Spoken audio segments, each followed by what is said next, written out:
Keisha Carter pressed her back against the cold brick wall of the alley behind Soul Kitchen, her hands trembling as she tried to muffle her sobs. The bruises on her ribs screamed with every breath, and her split lip throbbed where Marcus had backhanded her for the third time this week. "You're nothing without me," his words echoed in her mind. "Nobody else would want damaged goods like you." She wiped her eyes frantically as footsteps approached the alley entrance. The last thing she needed was for someone to see her like this, broken, pathetic, hiding behind a dumpster like a wounded animal.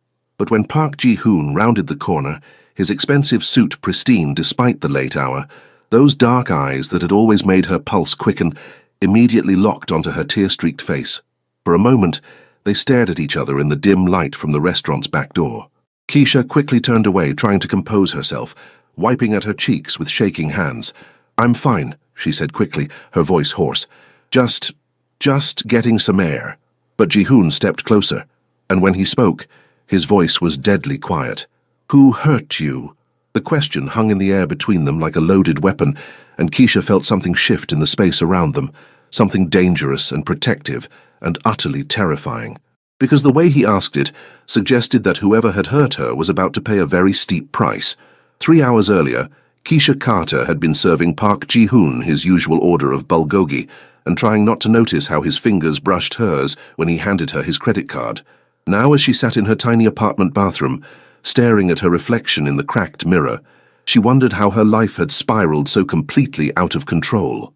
The bruise on her cheekbone was already darkening, and her lip was swollen where Marcus had hit her. Again. She'd covered it with makeup as best she could, but under the harsh bathroom light, the damage was obvious. "Keisha!" Marcus's voice boomed from the living room. "Where's my dinner?" She closed her eyes and took a shaky breath. 3 years.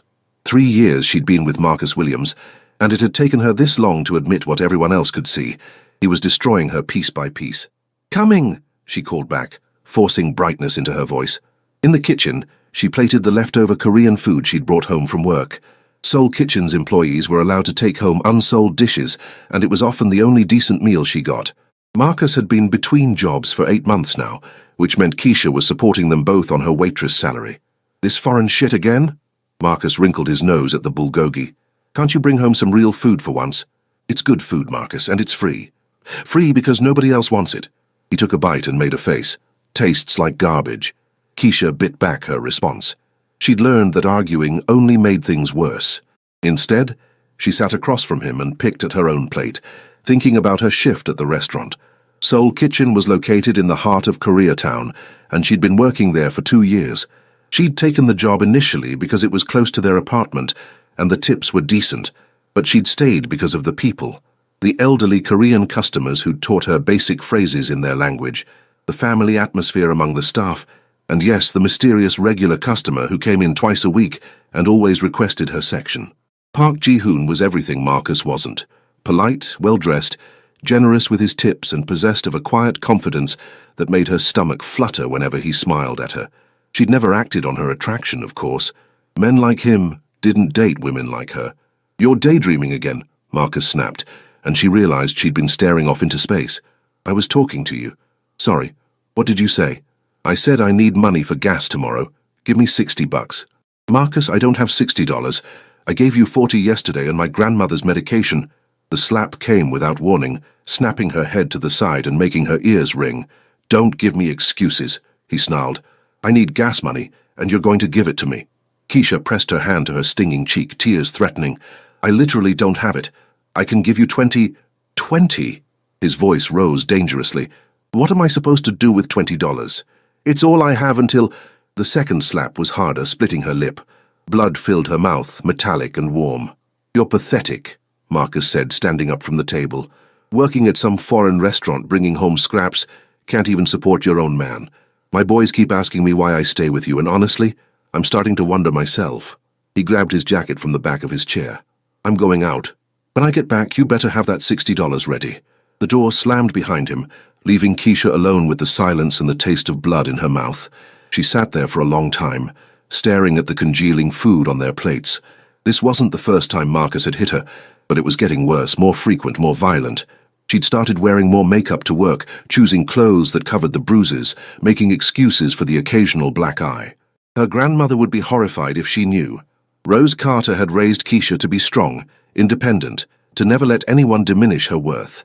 But somehow, over the course of 3 years, Marcus had convinced her that she was lucky to have him, that no one else would want her, that she deserved whatever treatment he gave her. The worst part was that she was starting to believe it. Her phone buzzed with a text from her grandmother. "Haven't heard from you in a few days, baby. Everything okay?" Keisha stared at the message, her throat tight. She couldn't tell her grandmother the truth. Rose was 78 and had enough health problems without worrying about her granddaughter's terrible life choices. "Everything's fine, Grandma, just busy with work. Love you." The lie came easily now. She'd had plenty of practice. After cleaning up the kitchen, Keisha went back to the bathroom to assess the damage. The split lip was the worst part. It would be hard to hide at work tomorrow. She'd have to come up with another story, another excuse. She was so tired of lying. Around midnight, she heard Marcus's key in the lock. He was drunk. She could tell by the way he fumbled with the door, by his heavy footsteps in the hallway. "Keisha!" he bellowed. "Where's my money?" She pretended to be asleep, but he burst into the bedroom anyway, reeking of alcohol and cigarettes.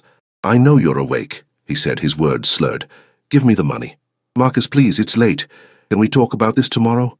"No, we can't talk about it tomorrow." He grabbed her arm and yanked her out of bed. "I need it now. I told you. I don't have $60. His fist connected with her ribs, driving the air from her lungs. She doubled over, gasping, and he hit her again. "Lying bitch," he snarled. "I know you've got money stashed somewhere. You think I'm stupid?" "Marcus, stop." But he was beyond reasoning now, lost in a drunken rage that she'd seen too many times before. By the time he finally passed out on the couch, Keisha was curled up on the bathroom floor, her ribs on fire and her face swollen. She stayed there until dawn, too afraid to move, too broken to cry. When her alarm went off at 7, she dragged herself upright and stared at her reflection. The damage was worse than she'd thought. Her left eye was nearly swollen shut, and there were finger-shaped bruises on her throat. But she had to work. She couldn't afford to miss a shift, not when Marcus would just demand more money she didn't have. So she did what she always did. She covered the bruises with makeup, chose a high-necked sweater to hide the marks on her throat, and practiced her smile in the mirror until it looked almost genuine. "I'm fine," she whispered to her reflection. "Everything's fine." The lie was getting easier to tell but harder to believe. At Soul Kitchen, she threw herself into her work, grateful for the distraction. The lunch rush was busy enough to keep her mind off her aching ribs, and most of the customers were regulars who knew her well enough to accept her cheerful facade. It was during the afternoon lull that Park Ji-hoon arrived. He always sat at table 12 in her section, always ordered the same thing, always left a generous tip. Today, though, something was different. When she approached his table with her usual bright smile, his dark eyes studied her face with an intensity that made her nervous. "Good afternoon, Mr. Park," she said, proud that her voice sounded normal. "The usual today?" "Keisha." The way he said her name made her look at him directly. "Are you all right?" "Of course. Why wouldn't I be?" Her laugh sounded forced, even to her own ears. He was quiet for a moment, those perceptive eyes seeing too much. "You seem tired. Just a busy week, you know how it is." She pulled out her order pad. "So bulgogi and—" "Sit down." The quiet command made her freeze. "I'm sorry?" "Sit down," he repeated, gesturing to the chair across from him. "Please." Keisha glanced around the restaurant. It was nearly empty, and her manager was in the back office. Still, sitting with a customer was against policy. "I really can't—" "Keisha." Something in his tone made her meet his eyes again. "Sit down." Against her better judgment, she slid into the chair across from him. Up close, she could see the concern in his expression, the way his jaw was set with tension. "How long?" he asked quietly. "How long what? How long has someone been hurting you?" The question hit her like a physical blow. "I don't know what you mean. The makeup doesn't quite cover the bruising around your eye. Your lip is swollen, you're moving carefully, like your ribs hurt." His voice was calm, matter-of-fact, but there was something dangerous underneath. "So I'll ask again. How long?" Tears threatened, but she blinked them back. "It's not— I fell. Down the stairs. Clumsy me." "Keisha." "Really, Mr. Park, I appreciate your concern, but who is he?" The quiet question stopped her cold. For a moment she couldn't breathe, couldn't think, couldn't do anything but stare at this man who saw through her carefully constructed lies like they were made of glass. "I have to get back to work," she whispered, starting to stand. His hand covered hers on the table, gentle but firm. "If you ever need help," he said quietly, "you call me." He pulled a business card from his jacket and placed it in front of her. The card was simple, elegant, just his name and a phone number. "I don't understand," she said. "You don't have to understand. Just know that the offer stands." Before she could respond, he stood and placed a $50 bill on the table, far more than his usual order cost. "Take care of yourself, Keisha," he said softly. "You deserve better than whatever you're accepting." Then he was gone, leaving her staring at the business card with shaking hands. The rest of her shift passed in a blur. She kept thinking about the way he'd looked at her, the certainty in his voice when he'd said she deserved better. When was the last time anyone had said that to her? When was the last time anyone had seen her as worth protecting? By the time she got home that evening, Marcus was already drunk and belligerent. The fight started over something trivial. She'd forgotten to buy beer, but escalated quickly into the familiar pattern of accusations, insults, and violence. This time, though, something was different. As Marcus raised his hand to hit her again, she found herself thinking about Park Ji-hoon's words. "You deserve better than whatever you're accepting." Did she? Did she really deserve better than this? The thought followed her as she fled to the alley behind Seoul Kitchen, seeking the only place that felt safe anymore. She pressed her back against the brick wall and finally let herself cry. For the woman she used to be, for the dreams she'd given up, for the life she was wasting on a man who saw her as nothing more than a punching bag. She was so lost in her grief that she didn't hear the footsteps until it was too late to hide. "Who hurt you?" The question hung in the air between them, and Keisha felt her carefully constructed world begin to crumble. She turned away from Ji-hoon, frantically wiping at her tears with the back of her hand. "I'm fine," she said, her voice breaking on the words. "Really, I just—" "Keisha." He stepped closer, and she could smell his expensive cologne mixed with something else, something that spoke of danger and power. "Look at me." She couldn't. If she looked at him, if she saw the concern in those dark eyes, she would break completely. "Please," she whispered. Just go. Pretend you didn't see me like this." "I'm not going anywhere." The quiet certainty in his voice made her look up despite herself. In the dim light from the restaurant's back door, Ji-hoon looked different than he did during their polite interactions over bulgogi and small talk. There was something predatory in his stillness, something that suggested violence barely held in check. "Tell me his name," he said softly. "I don't know what you're talking about. The man who did this to you. Tell me his name." Keisha shook her head, fresh tears spilling down her cheeks. "You don't understand, it's complicated." "No, it's not." Ji-hoon moved closer, close enough that she had to tilt her head back to meet his eyes. "It's very simple. Someone hurt you. I want to know who." "Why?" The question came out as a sob. "Why do you care?" For a moment, his carefully controlled expression cracked, and she saw something vulnerable underneath. "Because for 2 years I've watched you light up that restaurant with your smile. I've seen you learn Korean just to make elderly customers feel welcome.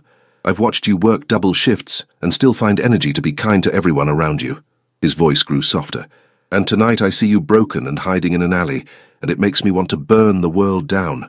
The raw honesty in his words took her breath away. "Ji-hoon. Tell me his name, Keisha." She closed her eyes, knowing that once she said it, there would be no going back. Marcus Williams. Where is he now?" "Probably at home, passed out drunk." She laughed bitterly. "He'll wake up tomorrow and act like nothing happened. He always does. And you'll go back to him." It wasn't a question, and the resignation in his voice made her chest tight. "I don't have anywhere else to go." "You do now." Before she could ask what he meant, Ji-hoon was pulling out his phone. He spoke rapidly in Korean, his voice sharp with authority. Even though she couldn't understand most of what he was saying, she caught her address and Marcus's name. "What are you doing?" she asked when he hung up. "Taking care of a problem." "Ji-hoon, you can't—" "I can, and I will." He looked at her with those dark eyes that seemed to see straight through her. "Keisha, what do you know about me? Really know, not just what you've observed at the restaurant." The question confused her. You're a businessman. You dress well, you're polite, you tip generously. You speak Korean and English fluently, so I assumed you were born here or came here young. What kind of business do you think I'm in?" Something in his tone made her study his face more carefully. The expensive suit, the way he carried himself, the casual authority with which he'd made that phone call. "I don't know," she said slowly. "I'm the head of a Korean family organization. We handle various business interests throughout Los Angeles." The euphemism was clear enough. "You're talking about the Mafia." Such an ugly word. "We prefer to think of ourselves as entrepreneurs with a strong sense of family loyalty." Keisha stared at him, trying to reconcile this revelation with the polite customer who always asked about her grandmother's health. You're a criminal. I'm a man who protects what's important to him. And you, Keisha Carter, have become very important to me. I don't understand. Don't you? He stepped closer, close enough that she could see the flecks of gold in his dark eyes. For 2 years, I've come to that restaurant twice a week. Not for the food, though it's excellent. Not for the atmosphere, though it's pleasant. I came to see you. Her heart hammered against her ribs. That's not... You can't... I can. And I do. His hand came up to cup her cheek, his thumb brushing away a tear with surprising gentleness. So I've been trying to work up the courage to ask you out for months. Imagine my surprise when I find you crying in an alley, because some worthless piece of shit thinks he has the right to put his hands on you. Ji-hoon, this is crazy. You don't really know me. I know enough. I know you learned Korean to make strangers feel welcome. I know you work yourself to exhaustion to support a man who doesn't deserve you. I know you have a grandmother you adore, and that you put hot sauce on everything, even Korean food. His smile was soft. I know you're stronger than you think you are. I'm not strong. If I were strong, I wouldn't be in this situation. Strength isn't about never falling down, Keisha. It's about getting back up. And you've been getting back up for 3 years. His phone buzzed, and he glanced at it briefly. It's done. What's done? Marcus Williams is no longer a problem. Fear shot through her. What did you do? Nothing permanent yet. His expression hardened. He's been relocated. Somewhere he can think about his life choices without bothering you. You can't just kidnap people. I can do whatever I want. That's the benefit of being who I am. Keisha stared at him, torn between terror and relief. Marcus was gone. For the first time in 3 years, she didn't have to worry about going home to violence and verbal abuse. This is insane, she whispered. Yes, it is. Ji-hoon's hand was still on her cheek, warm and gentle. But sometimes insane is exactly what we need. What happens now? Now, I take you somewhere safe. You get cleaned up, get some rest, and tomorrow we figure out what comes next. I can't just disappear. I have work, responsibilities. Your manager at Soul Kitchen is my cousin's husband. You'll have as much time off as you need with pay. You've thought of everything. I've had 2 years to think about it. As they walked to his car, a sleek black sedan that probably cost more than she made in a year, Keisha tried to process what was happening. In the span of an hour, her entire life had been turned upside down. The man she'd been secretly attracted to was apparently a crime boss. Her abusive boyfriend had been relocated, and she was about to disappear into a world she knew nothing about. Are you afraid of me? Ji-hoon asked as he held the passenger door open for her. Keisha considered the question seriously. I should be, but you're not. No, I don't know why, but no. Good, because I would never hurt you, Keisha. Never. The drive to his penthouse was quiet, the city lights blurring past the windows as they climbed into the hills above Los Angeles. Keisha found herself stealing glances at Ji-hoon's profile, trying to reconcile the dangerous man he'd revealed himself to be with the polite customer she'd known. Can I ask you something? She said finally. Anything. That first day you came into the restaurant, was it really random or... Ji-hoon was quiet for a moment.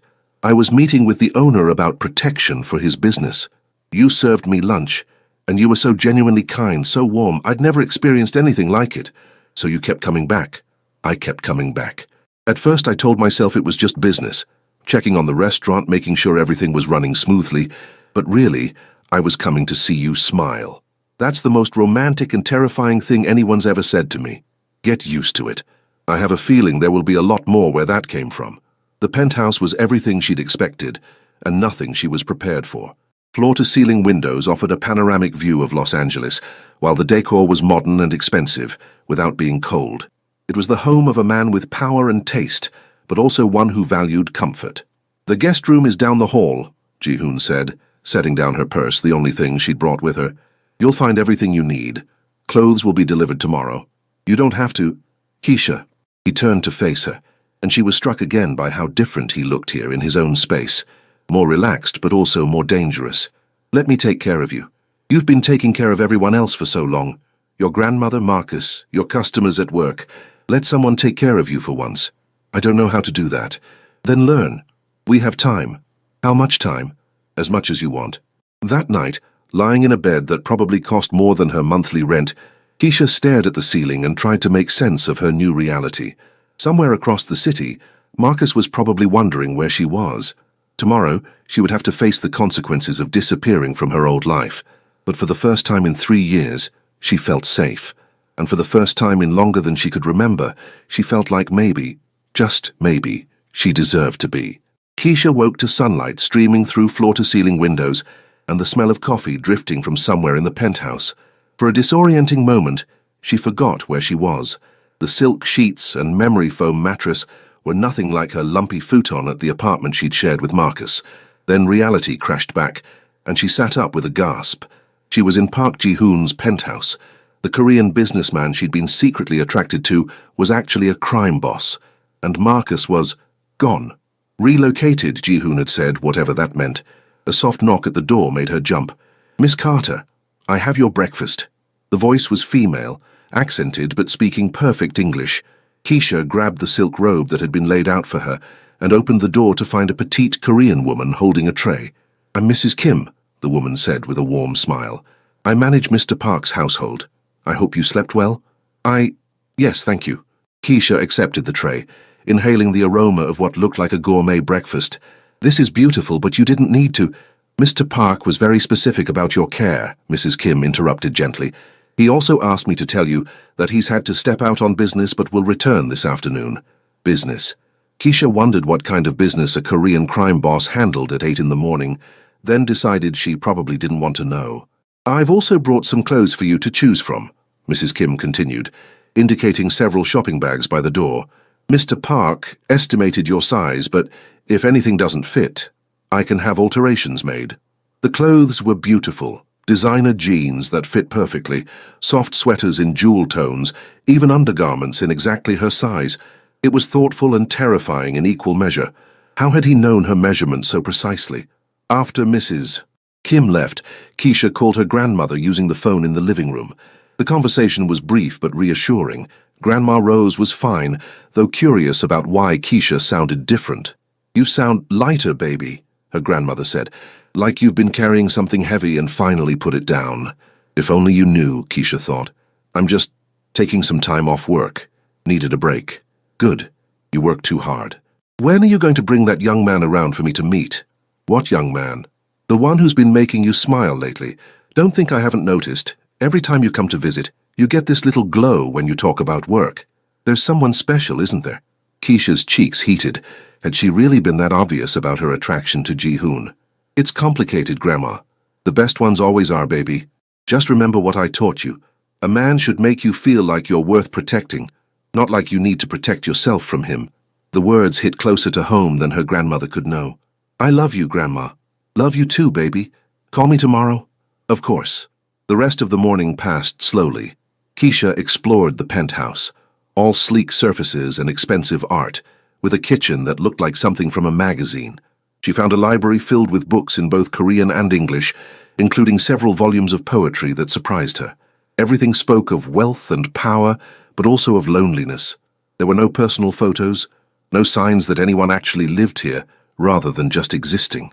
She was reading in the library when she heard the front door open. Her pulse quickened as Ji-hoon's voice carried down the hallway. He was speaking rapid Korean to someone, his tone sharp with authority. When he appeared in the library doorway, she was struck again by his presence. Even tired, even with his perfect hair slightly mussed, he commanded attention. "How are you feeling?" he asked, switching to English. "Like I'm living in someone else's life," she answered honestly. "How did your business go?" His expression darkened slightly. "Marcus Williams has been convinced to leave Los Angeles permanently. He won't be bothering you again." Something in his tone made her stomach clench. What exactly does that mean? "It means he's on a bus to Detroit with $500 in his pocket and a very clear understanding of what will happen if he ever comes back or tries to contact you. You didn't hurt him." "I didn't have to. Sometimes the threat of violence is more effective than violence itself." His smile was sharp, though I'll admit it took considerable restraint on my part. Keisha set down her book, a collection of Korean poetry with English translations. "Can I ask you something?" "Of course. Yesterday when you found me in the alley, how did you know? I thought I was hiding it well." Ji-hoon settled into the chair across from her, and she noticed he moved with the fluid grace of someone always ready for danger. "I've been watching you for 2 years, Keisha. I know how you look when you're genuinely happy, when you're tired, when you're worried about your grandmother's medication costs. Yesterday you looked diminished, like someone had been slowly erasing pieces of you. That's exactly what it felt like. I know, I've seen it before. People who've been systematically broken down by someone who's supposed to care about them. Is that what happened to you? The question slipped out before she could stop it, and she saw something flicker in his expression. What makes you ask that? Something in the way you said it, like you were speaking from experience. Ji-hoon was quiet for a long moment, studying her with those dark eyes that seemed to see too much. My father, he said finally, he believed that love was weakness, that caring about anything made you vulnerable. He spent my childhood teaching me that the only way to survive was to never let anyone close enough to hurt you. And did you learn that lesson? I thought I had, until I met you. The admission hung between them, raw and unexpected. Keisha felt something shift in her chest, a dangerous softening toward this man who had saved her from a life she'd been too broken to escape on her own. Ji-hoon, I know it's too much. Too fast, he said quickly. I know you need time to process everything that's happened, but I want you to know that what I feel for you, it's not just attraction or some misguided rescue fantasy. I've been falling in love with you for 2 years, one smile at a time. Tears stung her eyes. I don't know how to do this. Do what? Be cared about, be protected, be valued. She wiped at her eyes with the back of her hand. Marcus spent 3 years convincing me that I was lucky anyone would put up with me, that I was damaged goods, that no one else would want me. Marcus was a fool and a coward who tried to make himself feel bigger by making you feel smaller. Ji-hoon leaned forward, his gaze intense. You are not damaged goods, Keisha. You're not lucky to be wanted. Any man would be lucky to be wanted by you. How can you be so sure? Because I see you, really see you. I see the woman who learned a foreign language to make elderly customers feel welcome. I see the woman who works double shifts to pay for her grandmother's medication without complaint. I see the woman who stayed in an abusive relationship for 3 years because she'd been convinced she didn't deserve better. His voice grew softer. And I see the woman who's strong enough to build a new life if she's willing to try. What if I'm not strong enough? Then I'll be strong enough for both of us until you remember how strong you really are. They sat in comfortable silence for a moment, the afternoon sun casting long shadows across the room. Keisha found herself studying Ji-hoon's profile, the sharp line of his jaw, the way his dark hair fell across his forehead, the slight tension in his shoulders that suggested he was always ready for danger. Can I ask you something now? He said. Fair's fair. What do you want, Keisha? Not what Marcus wanted, not what your grandmother expects, not what society tells you to want. What do you want for your life? It was such a simple question, but she realized she hadn't asked herself that in years. What did she want? I want to feel safe, she said slowly. I want to wake up in the morning without wondering what mood someone else is in. I want to be able to speak my mind without calculating whether it's going to result in violence. She paused, thinking. I want to go back to school. I was studying to be a teacher before I met Marcus, but he convinced me it was a waste of time. What would you teach? Elementary school. I love kids. They're so honest, so full of possibility. I wanted to make a difference in their lives the way my grandmother made a difference in mine. You could still do that. I'm 26 years old with no degree and a work history that's mostly waitressing. I don't think... Keisha. The way he said her name made her look at him. Money is not an issue. Time is not an issue. If you want to go back to school, you'll go back to school. I can't let you pay for my education. Why not? Because I don't know what this is between us. I don't know if it's real, or if it's just some kind of trauma response or gratitude, or... It's real. His voice was quiet but certain. What I feel for you is real, Keisha. But even if it wasn't, even if you decided tomorrow that you wanted nothing to do with me, I would still want to help you build the life you deserve. Why? Because that's what you do for people you care about. You help them become who they're meant to be. Before she could respond, his phone buzzed. He glanced at it and his expression immediately hardened. What is it? She asked. We have a problem. What kind of problem? The kind that means we need to leave. Now. As Ji-hoon stood and began making rapid phone calls in Korean, Keisha felt fear creep up her spine. She'd been so focused on her personal drama with Marcus that she'd forgotten the most important fact about her new situation. She was now involved with a man whose enemies had guns, and apparently those enemies had found them. The safe house in the mountains was nothing like Ji-hoon's sleek penthouse.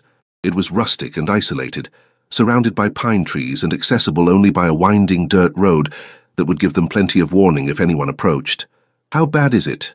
Keisha asked, as they carried their hastily packed bags inside. Bad enough. Ji-hoon's jaw was tight with tension.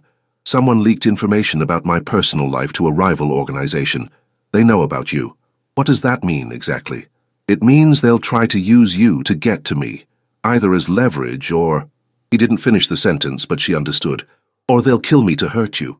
That's not going to happen. How can you be so sure?" Ji-hoon turned to face her, and she saw something fierce and protective in his dark eyes. "Because I'll kill anyone who tries to touch you." The casual way he said it, like he was discussing the weather, should have terrified her. Instead, it sent a different kind of shiver through her, one that had nothing to do with fear. "This is my fault," she said. "If I hadn't been in that alley, if you hadn't gotten involved—" "Stop!" He crossed to her in 2 quick strides, his hands gripping her shoulders. "This is not your fault. You didn't ask to be abused, and you didn't ask to be caught in the middle of a war between crime families." "But I am caught in the middle, and now you're in danger because of me." "Keisha, I've been in danger my entire life. It's the price of being who I am. But you know what? For the first time I have something worth fighting for." "What's that?" "You." The simple word hung between them, loaded with meaning. Keisha felt her heart race as she looked up at him, this dangerous man who had turned his world upside down to protect her. "Ji-hoon, I know it's crazy, I know we barely know each other, not really, but I can't lose you, Keisha. I won't." Before she could respond, he was kissing her, soft and desperate and full of everything he couldn't say. When they broke apart, both breathing hard, she saw vulnerability in his eyes that took her breath away. "I'm scared," she whispered. "Of me? Of this? Of how much I want this to be real?" "It is real." His forehead rested against hers. "Whatever happens, this is real." They spent the evening in careful domesticity. Ji-hoon cooked dinner while Keisha explored the cabin, both of them pretending that armed men weren't hunting them through the California mountains. But as night fell and they sat by the fireplace, the weight of their situation settled over them like a heavy blanket. "Tell me about your family," Keisha said, curled up on the couch beside him. "Not much to tell. My father brought me into the organization when I was 15 after my mother died. Said it was my birthright, my duty to carry on the family name. Did you ever want something different?" "Every day.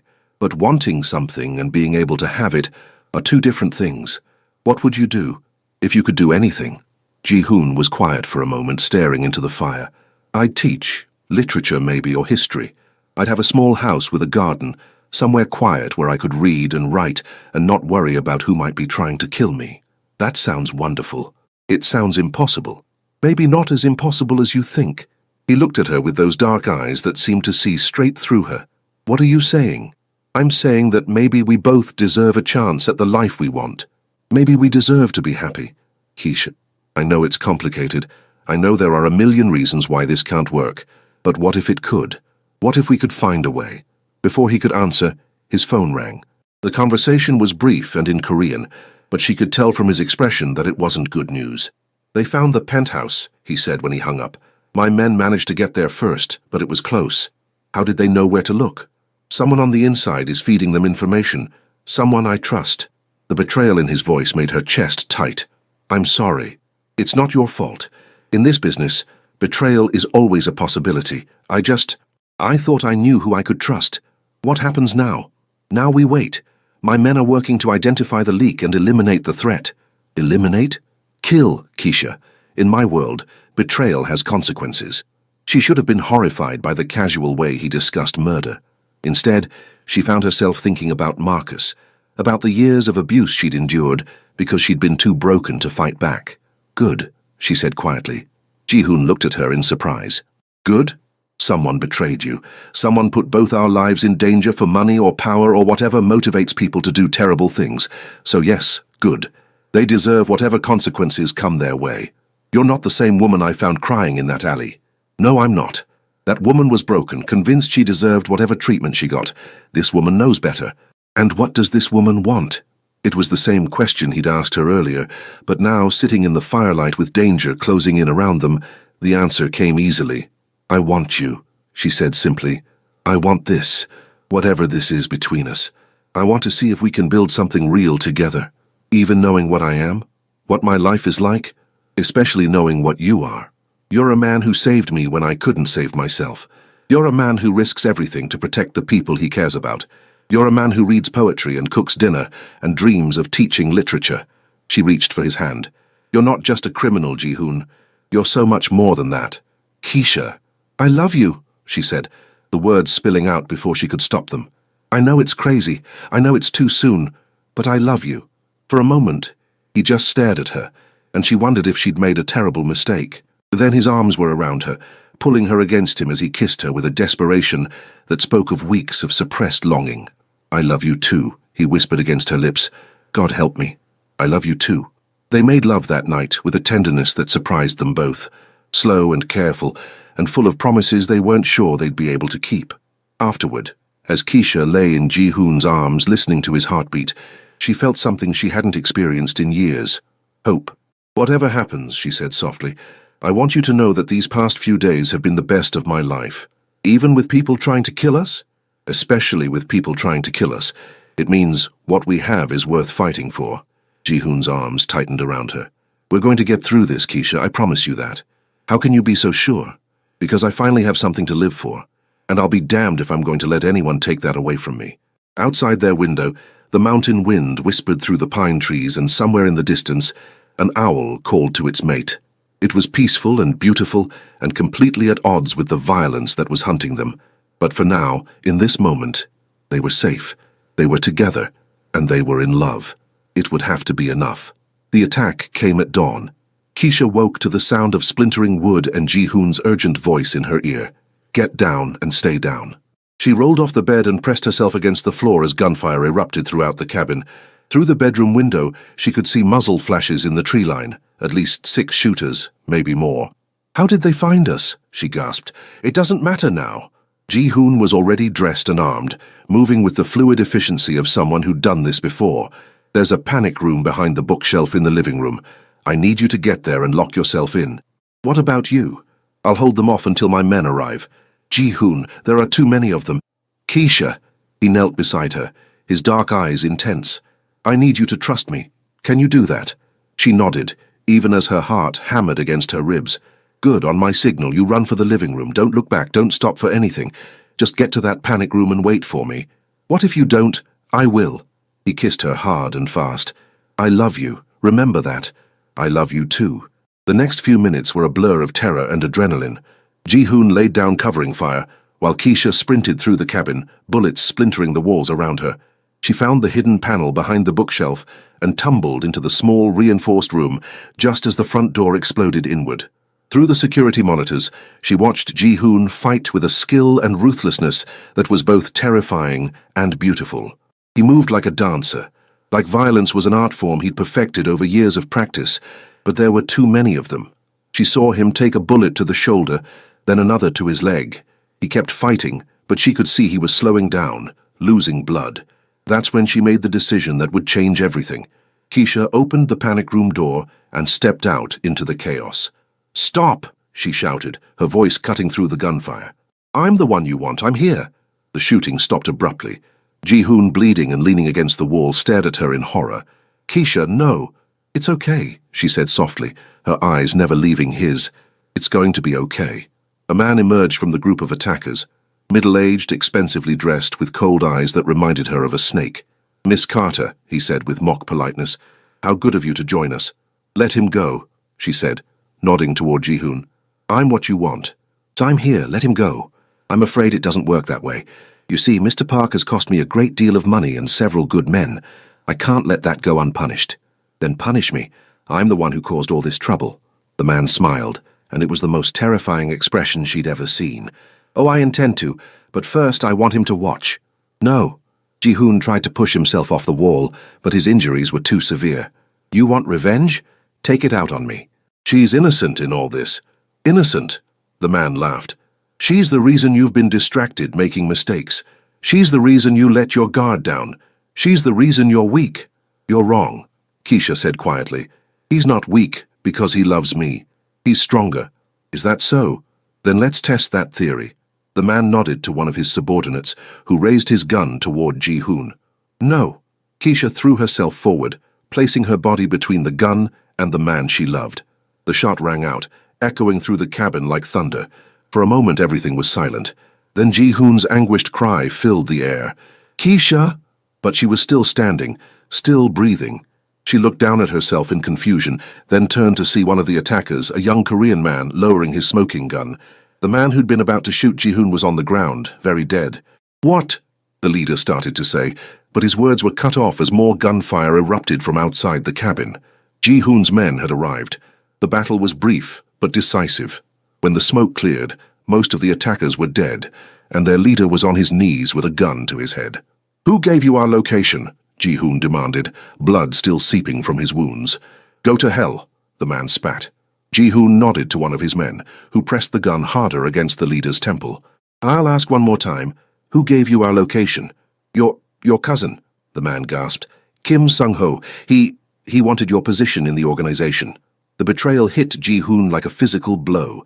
Sung-ho had been like a brother to him, someone he'd trusted with his life countless times. "Where is he now?" Ji-hoon asked, his voice deadly quiet. "Safe house, in Chinatown. He's waiting for confirmation that you're dead." Ji-hoon looked at Keisha, who was kneeling beside him, pressing her hands against his wounds to stop the bleeding. "Are you hurt?" he asked, his hands framing her face. "I'm fine, but you're not. We need to get you to a hospital." "No hospitals. Too public." He looked at his men. "Call Dr. Lee. Tell him it's urgent." As his men carried out his orders, Ji-hoon turned back to the captured leader. "You made a mistake," he said softly. "You threatened what's mine." "This isn't over," the man snarled. "There will be others." "No," Ji-hoon said simply. "There won't." The single gunshot echoed across the mountains. Later, as a discreet doctor worked to remove bullets from Ji-hoon's shoulder and leg, Keisha sat beside him holding his hand. "You could have been killed," he said, his voice hoarse with pain and emotion. "So could you. That's different. This is my world, my war. You shouldn't have to—" "Ji-hoon," she squeezed his hand. "I made a choice. I chose to step out of that panic room. I chose to put myself between you and that gun. I chose to fight for what we have. Why? Because you're worth fighting for. Because what we have is worth fighting for." He was quiet for a moment, studying her face. "What happens now? Now we deal with your cousin. Now we make sure this never happens again. Now we build the life we want together. It won't be easy. There will always be enemies, always be people who want to hurt me by hurting you. Then we'll face them together. You're sure you really want this life?" Keisha looked at him, this dangerous, complicated man who had saved her from a life of abuse and shown her what it meant to be truly loved. "I've never been more sure of anything in my life," she said. "I love you, Park Ji-hoon, all of you. The parts that are gentle and the parts that are dangerous. The parts that read poetry and the parts that kill to protect what you love. I love you too, Keisha Carter. More than I ever thought possible. Then that's enough. Whatever comes next, that's enough." Outside the cabin, the sun was rising over the mountains, painting the sky in shades of gold and pink. It was beautiful and peaceful and full of promise. And for the first time in either of their lives, they believed that maybe, just maybe, they deserved the happiness they'd found in each other. The war wasn't over. There would be other battles, other enemies, other challenges to face. But they would face them together, and that made all the difference. 2 years later, the wedding was small and intimate, held in the garden of Ji-hoon's new house, not the penthouse where he'd conducted business, but a modest home in a quiet neighborhood where children played in the streets and neighbors knew each other's names. Keisha stood before the mirror in the guest bedroom, adjusting her simple white dress and trying to calm her nerves. Through the window she could see the guests gathering in the garden, Ji-hoon's remaining loyal men. Her grandmother in her best dress, Mrs. Kim dabbing at her eyes with a handkerchief, and a handful of friends from the community center where Keisha now worked as a teacher. "You ready, baby?" Rose Carter asked from the doorway, resplendent in purple silk and pearls. "I think so." Keisha turned from the mirror. "Do I look okay?" "You look beautiful, but more importantly, you look happy." Rose crossed the room and took her granddaughter's hands. "I'm proud of you, Keisha, for leaving that awful man, for finding someone who treats you like the treasure you are, for going back to school and following your dreams. Thank you, Grandma, for everything, for raising me to know my worth, even when I forgot it for a while. That's what family does, baby. We hold each other up when the world tries to tear us down." A soft knock at the door interrupted them. "Mrs. Carter, it's time." Keisha took a deep breath and nodded. "I'm ready." The ceremony was conducted in both English and Korean, honoring both their cultures. When Ji-hoon saw her walking down the makeshift aisle between the garden chairs, his face lit up with a smile that made her heart skip. He looked different than he had 2 years ago, softer somehow, though no less commanding. The dangerous edge was still there, but it was tempered now by contentment, by the peace that came from finally having something worth protecting. "You're beautiful," he whispered when she reached him. "You're not so bad yourself," she whispered back, making him laugh. The vows they exchanged were simple but heartfelt. They promised to love each other through whatever storms might come, to be each other's shelter and strength, to build a life together based on trust and respect, and the kind of love that transforms everything it touches. When the officiant pronounced them husband and wife, Ji-hoon kissed her with a tenderness that spoke of promises kept and dreams fulfilled. "I love you, Mrs. Park," he murmured against her lips. "I love you too, Mr. Park." The reception was held in the same garden, with Korean barbecue and soul food side by side on the buffet tables, a perfect representation of their blended lives. Keisha watched her new husband laugh with her grandmother, saw him patiently explain Korean customs to her friends from work, and felt her heart swell with happiness. "Any regrets?" Ji-hoon asked later, as they danced to their first song as husband and wife. "About what?" "About choosing this life, about choosing me." Keisha looked up at him, this man who had found her broken and helped her remember how to be whole, who had shown her what it meant to be truly loved and protected. "Never," she said firmly. "Not for a single second, even though I still have to deal with business matters sometimes." It was true Ji-hoon hadn't completely left his old life behind. He couldn't, not entirely. But he'd stepped back from the day-to-day operations, focusing instead on legitimate businesses and using his influence to keep peace rather than wage war. Even then, "I know who you are, Ji-hoon, all of who you are, and I love every part of you." "And what about you? Any regrets about going back to school, about becoming a teacher?" Keisha smiled, thinking about her classroom full of bright-eyed children who called her Mrs. Park and brought her drawings of their families. "Teaching is everything I hoped it would be. Those kids, they remind me every day that there's good in the world, that there's hope for the future. You're going to be an amazing mother someday. Someday soon, I hope." Ji-hoon's eyes widened. "Keisha, are you saying—" "I'm saying that I'm ready for the next chapter of our story. Are you?" Instead of answering with words, he spun her around the dance floor, both of them laughing with pure joy. Later that evening, as the last guests departed and they stood together in their garden surrounded by the remnants of their celebration, Keisha thought about the journey that had brought them here. It had started with tears hidden in an alley, with a simple question that changed everything. Who hurt you? But it had become so much more than that. It had become a love story, messy and complicated, and sometimes dangerous, but real in a way that took her breath away. "What are you thinking about?" Ji-hoon asked, wrapping his arms around her from behind. "That night in the alley when you found me crying. What about it? You asked me who hurt me, and I was so ashamed to tell you. I thought if you knew the truth about my life, about how weak I was, you'd walk away. You were never weak, Keisha. You were surviving. I know that now. But then, I was so broken, so convinced that I deserved whatever treatment I got. And now?" She leaned back against his chest, feeling the solid warmth of him, the steady beat of his heart. "Now I know better. Now I know that I deserve to be loved, to be protected, to be cherished. I know that because you showed me." "We showed each other," he corrected gently. "You taught me that love doesn't make you weak. It makes you stronger. You taught me that some things are worth risking everything for. And what did you teach me? That sometimes the most dangerous choice is also the most right one. That trust is a choice.